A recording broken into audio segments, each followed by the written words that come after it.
Hello, this is going to be a tour of my 2,700 signs per minute megabase that I just recently finished. I'll start off by saying I have about 900 hours total in Factorio. The first 500 were spent doing like spaghetti and main bus type stuff, and I spent 200 hours on a 1350 signs per minute megabase. And when I finished building that and switched all the trains onto automatic, the factory ended up not working correctly. It ended up doing only about like 800 signs per minute. Well short of 1350. So instead of trying to fix it, I decided why not start over and double the goal to 2700 signs per minute. So here we are, and thankfully it's working perfectly, unlike the 1350 one. Here's the 10-hour graph. 2700 of each of the 6 sciences needed for mining productivity, which we're currently on level 84 of. It just finished 83. I also have a setup for black science, but it isn't used much anymore because mining productivity doesn't need it, and that's the main focus. Also, I play on a laptop, so I was surprised to see that I'm actually on 60 UPS most of the time. Occasionally it'll dip below that, but it's been good for the most part. So I guess I'll start with the map view. So here's the whole thing. This is a 100% totally legit vanilla game, not creative or sandbox at all. Started from the very beginning with just burner inserters, burner mining drills, stuff like that, and ended up with this. So I'll put on some of the overlays. So it's a totally 100% logistic network except for each of the mining locations. Each of the mining locations are their own network because I'm doing bot mining. We'll get to that later. Here's the electric network. Here's the pollution. Covers everywhere, pretty much. Everywhere that you can see. Here's the train stops. So the defense is really simple. It's just 3 rows of walls and 2 rows of laser turrets and accumulators to power them all. And occasionally there is a artillery turret right here. This one doesn't have any ammo right now because I just recently finished a range upgrade, so they're all out of shells. And the defense is like this all over the map. It works pretty well. Here, we can see an attack in a second. So only a little bit of damage, but robots can repair that pretty quickly. Up here is actually a place that gets attacked a lot, so I had to put in a flamethrower turret.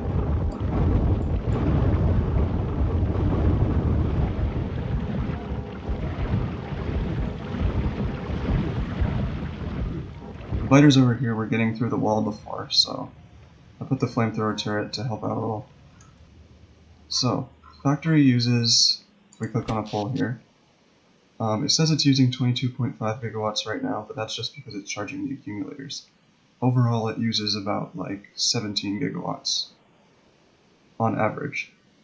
If we look at an hour graph, we can see that solar does about 12 gigawatts. I have some reactors that do 5 gigawatts. I would have went totally solar, but actually ran out of room. So I put some reactors over here. So this whole rail block right here is the starter base. It's not doing anything anymore. I set all the trains to manual. But this did about 60 signs per minute and researched all the basic technologies. And then once I researched all the basic technologies, I removed all the science production and converted it to module production. So this was just making modules for most of the time that I was building the rest of the factory around it. Then if we look right to the left of that, we have the mall. So this, I forgot where I got this blueprint from, but I did not make this. This is a mall that makes everything you could ever need, and I used that to make the whole megabase. And then on the left of it, there's some other random things, like there's a dashboard right here showing how much of each science there is. So yellow is the slowest producing one. Then there's also some extra module production over here.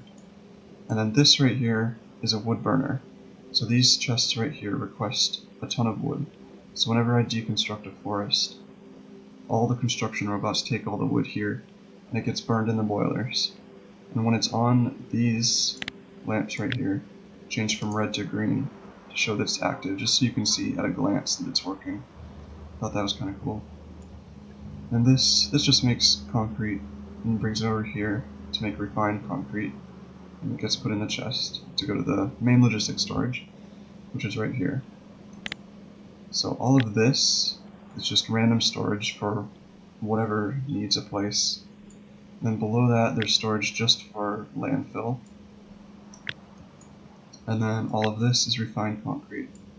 And all of this is for artillery shells, but like I said, all the artillery shells are being used because I just finished a range upgrade for artillery, so they're all being used. And this is just for tier 3 modules, speed and productivity.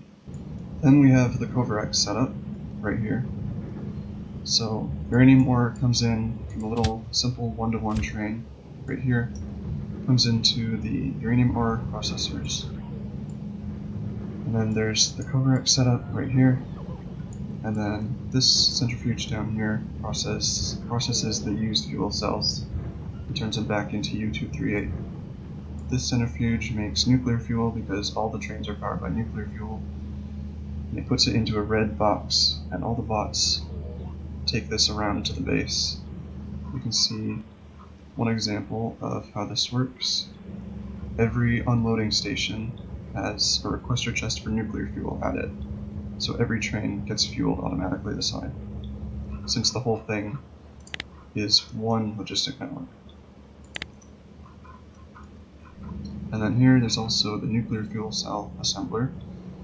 Puts those onto a belt, which then goes to a train, which is actually over here right now at the reactor. So it unloads all of these fuel cells here, brings them over to the reactor, and there's a neat little alarm that goes off if it drops below a certain amount, so that I'll know if there's a problem, but there shouldn't ever be a problem. So this feeds about, exactly 40 reactors. And this supplements the solar power because I ran out of space. So now the mining. So all of the mining is bot-based, and all of it is in its own logistic network. So how it works is all of the miners input directly to red chests, and then there's 4 stations around it on each side, and all of these stations have blue chests, requester chests, requesting iron ore. So what happens is a train comes in and gets filled up from the chests, and then robots immediately bring in more from the red chests and fill it right back up again. And it's loaded from both sides, so it's pretty fast. This looks complicated, but it's basically just reading the amount of iron ore in the chests, and for every train full of iron ore that's available to be filled into a train, these send out one signal of L, and it dynamically sets the train length based on that. So if it can fill 6 trains with ore, then this train stop will have a limit of 6. You can see on the right, it says 3 out of 6, which means that there are 3 trains trying to go to it, but it could fill up 6. So that just means we have a lot of ore available. And this is the same for every mining location. All of the mining locations are bot-based and fill up the same way.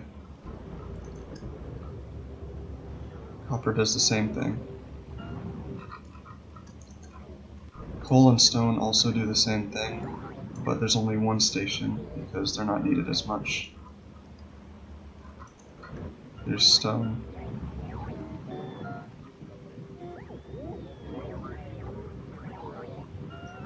Uranium mining is actually the only mining that isn't bot-based, because it's just barely needed at all, so I just put it into a little 1-to-1 station.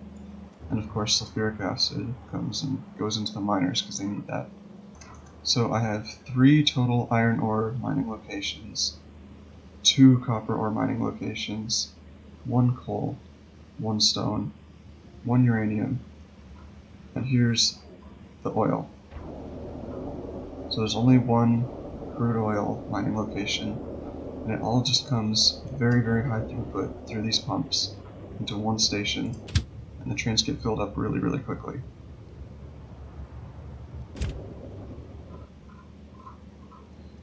Water loading is up here, and it's pretty simple. There's 2 stations, 4 pumps for each, and it just fills up the station so the trains can come in and get filled up really, really quickly. So after mining, we have plate smelting. So here's some of the plate smelting.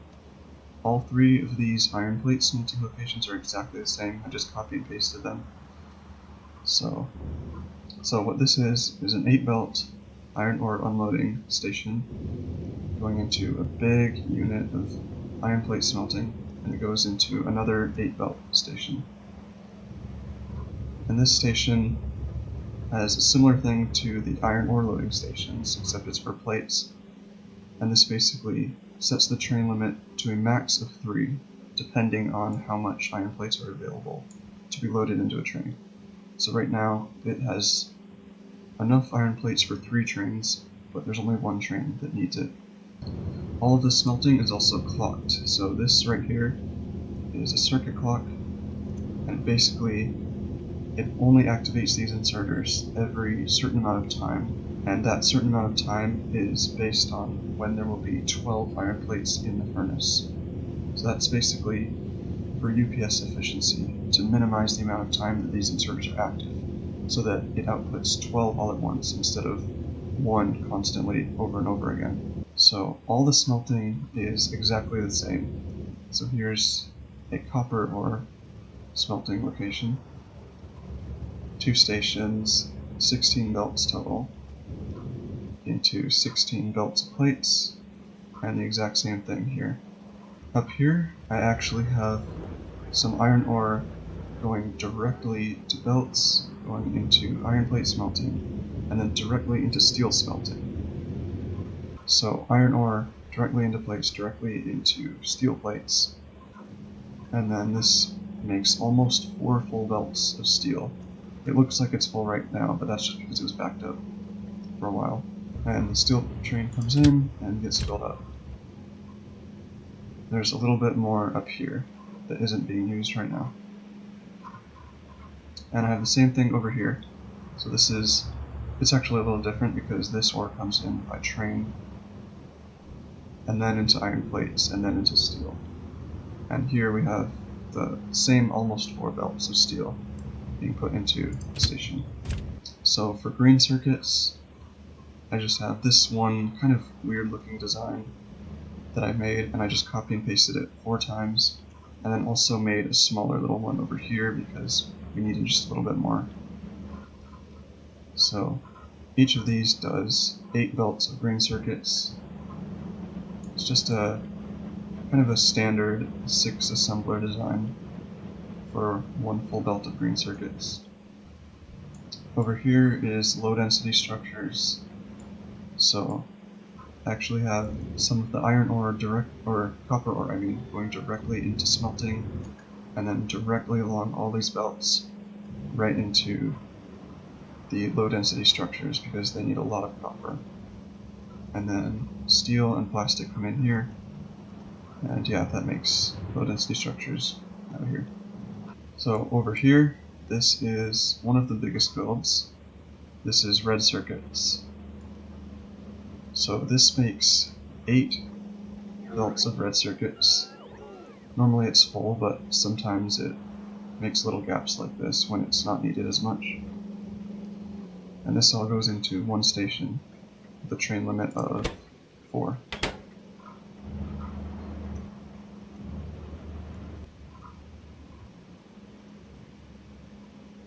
So this is the plastic and green circuit unloading for the red circuits. It's really, really big and convoluted, but basically this mixes 12 belts of plastic with 12 belts of green circuits, all into half belts of each, and then it puts them into the build like that, and then copper comes in like this. The lab setup is over here. So it handles one full belt of each science, 2,700 per minute of each. So each of the sciences has a train station and unloads one belt like this. It all comes in right here, and it gets split into half belts and then fed in all around on each side. Blue science is right over here. It's a 12 beacon setup, one full belt over here. Purple science is over here. This is probably my worst designed build. It's not the most efficient, but it works. So productivity modules are made here, electric furnaces made here, rails made all the way over here, and then all of that gets put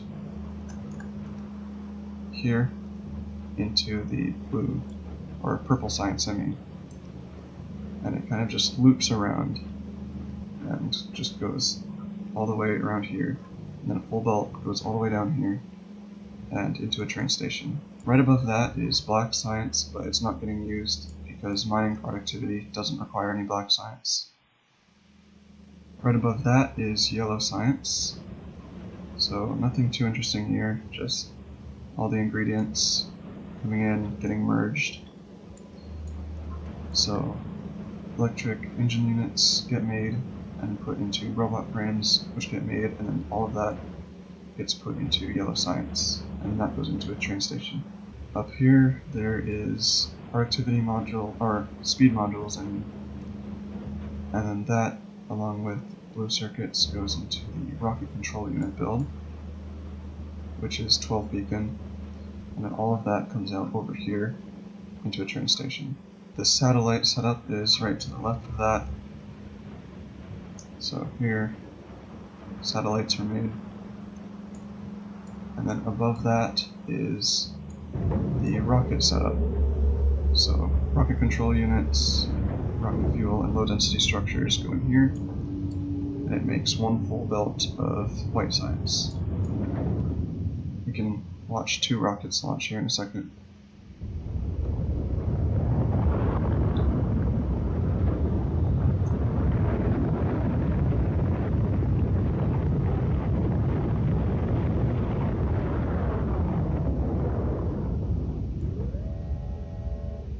So to the left of that we have green science, pretty simple. I actually think this is probably the most satisfying build that I've made. It just looks really nice, and I like watching the belts and inserters go all the way around here and then into the build. You can see it close up here.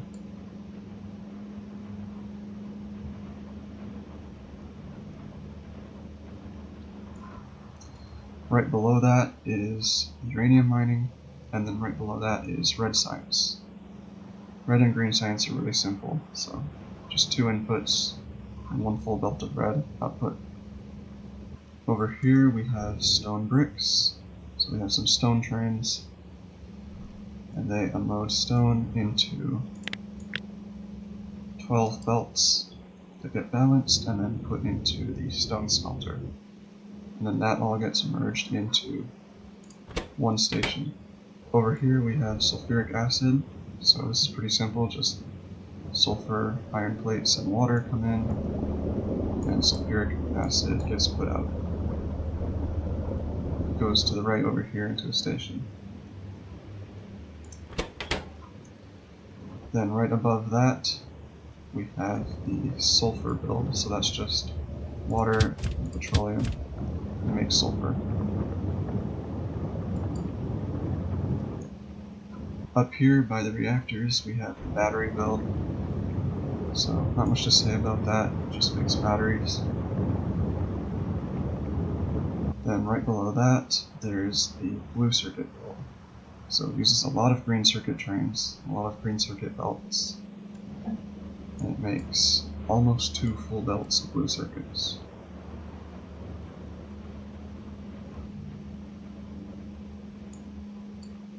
And then over here, all of this is the biggest single build that I've made. This is all one connected build, the oil build. So crude oil comes in here through these 4 pipes. 2 of them get put into this tank, 2 of them get put into this tank, and then this tank feeds these 4 rows of refineries, and this tank feeds these 4 rows. And then water comes in here and gets put into everything.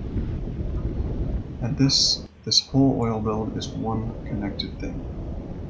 So there's a tank for each output here, and there's a tank for each output here, and then these are balanced back and forth to make sure that each of them is using the cracking for heavy oil and light oil.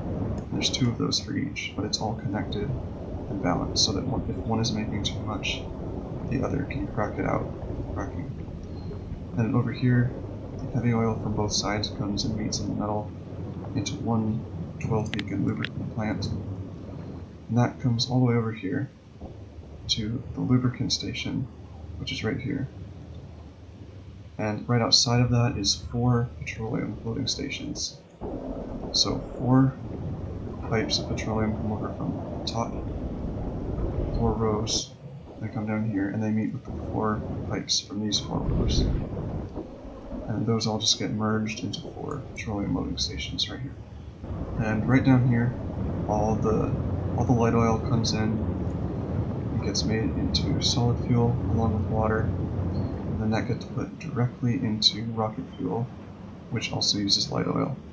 And then that comes out here and makes almost 1 full belt of rocket fuel. Then if we look over to the right, we have the plastic build.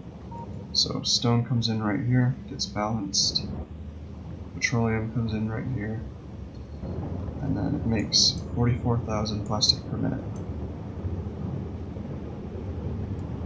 That all gets balanced in 4 different groups up here, actually 5 because there's 1 extra belt over here, and that gets put into 5 stations. So now I guess I'll explain how the train system works.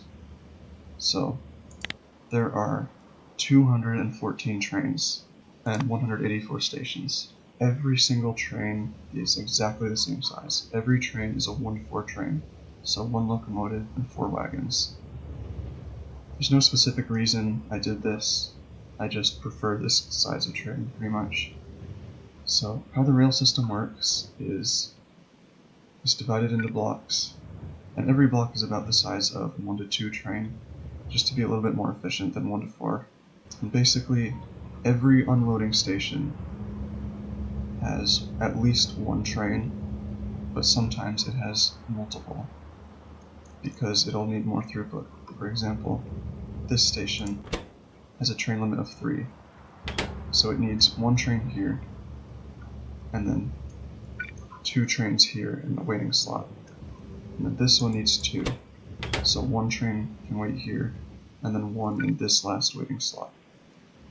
Something else that I implemented in this base is a train counter for the intersections. So this intersection is called a Celtic knot. I didn't design it, but I did design the counter for it. So what this does is it reads this rail signal state. So every time a train passes this signal, it counts that and it adds 1 to the total. And there's 1 of these on each of the 4 sides. So every time a train goes through any side of the intersection, its count gets added and put onto 1 of these poles. So we can see it actually just recently passed 100,000. It's at 102,000 right now. This is the busiest intersection in the base. The next busiest down here is at 99,000 right now.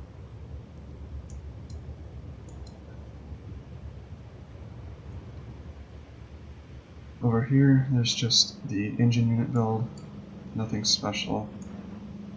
Just makes one full belt of engine units, almost. Something else that I implemented in this base is lane balancers everywhere.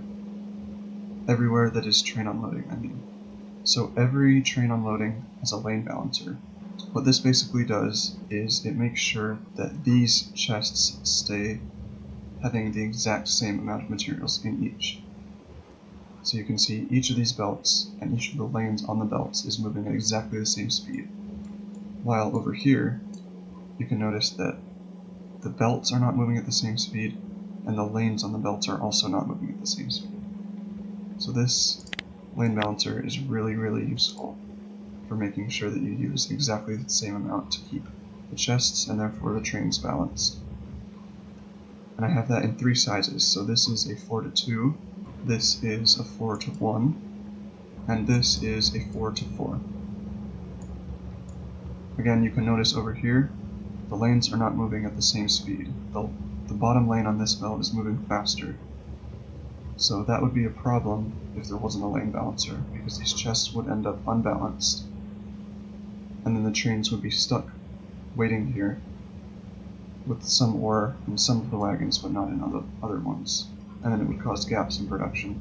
So what this does is it makes sure that each of these are moving exactly the same speed, each of the lanes in addition to all the belts. So the way I did my train station naming is pretty simple, and so basically it's just the name of the item first, and then a dash, and then whether it's load or unload. So since this is unloading iron, it's called iron ore unload. And then at the iron ore loading station, it's just called iron ore load. And every train station that does the same thing is named the same. So all the iron ore loading stations are called iron ore load, and that allows the trains to self-balance between all of them, depending on how much ore is in them based on this system that I explained earlier.